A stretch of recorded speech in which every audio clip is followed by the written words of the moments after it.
Wellington's book called The Road to Guantanamo, but there are children present. The torture that they used to subject the prisoners to was horrendous, and I'm going to have to ask you to imagine anything that you could imagine that would be the worst thing that you could have to endure would be one of the things that surely would be on the list. And time after time, not just one, but several say, look, they tortured me so badly, in the end I just gave up. I told them what they wanted to hear.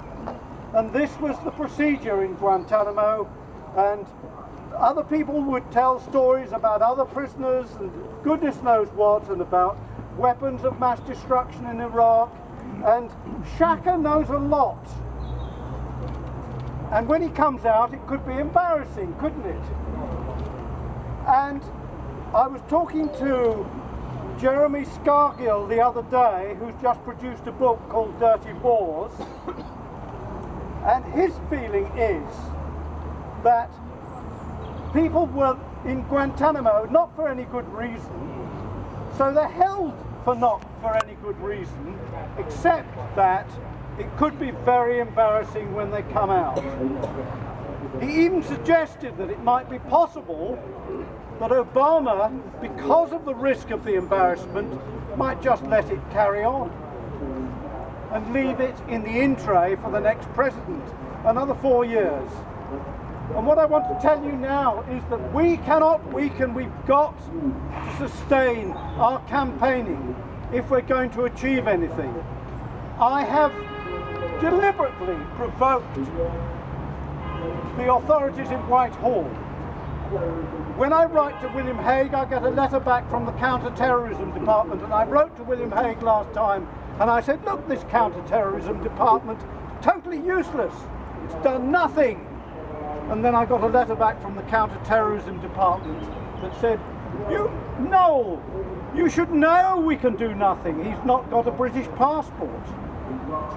But they went on to say, John Kerry came recently, and I'm sorry, but Shaka was not on the agenda. So William Hague didn't even raise it when John Kerry came. So what concerns me is, who on earth is it that is actually supposed to be doing something to get Shaka back?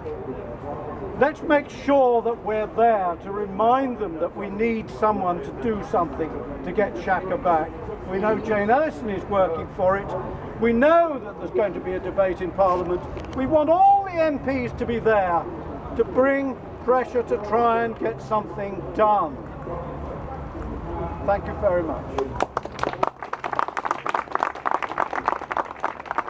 Just want to echo Noel's remarks. If we do nothing, we can guarantee that nothing will happen. So we have to keep going. I just want to remind you that the Save Shakarama campaign will be at Parliament Square Monday and Tuesday of next week from 12 noon to 3 p.m. Please come and join them. And we have another speaker. Thank you. Good afternoon. My name's Ciaron O'Reilly. I'm from the London Catholic Worker, and we've just come up from our European gathering, 20 of us, to join you here in solidarity.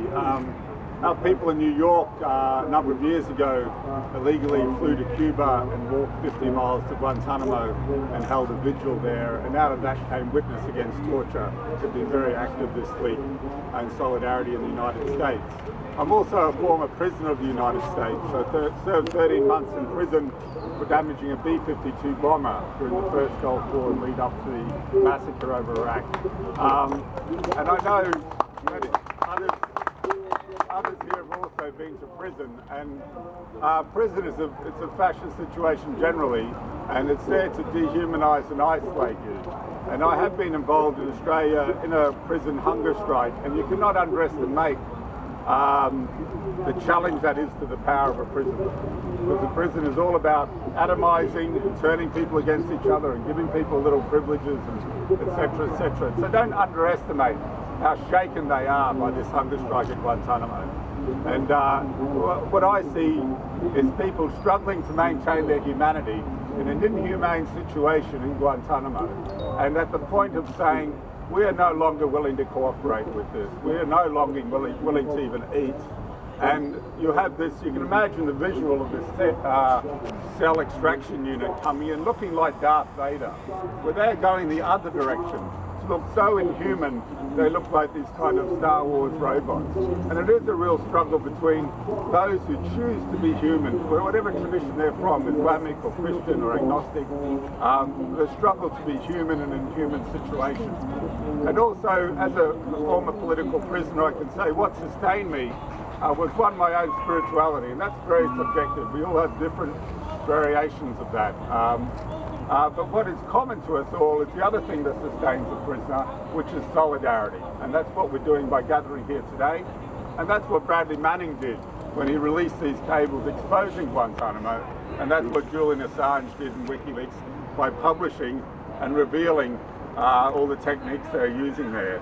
So for us who are still on the streets, we don't know how long we will be on the streets, it's our responsibility to offer whatever solidarity, whether it be prayer or solidarity fasting or gathering or scrawling this name on a wall somewhere or writing to the prisoners or supporting their families. And it was so touching to hear from them today, from this little girl.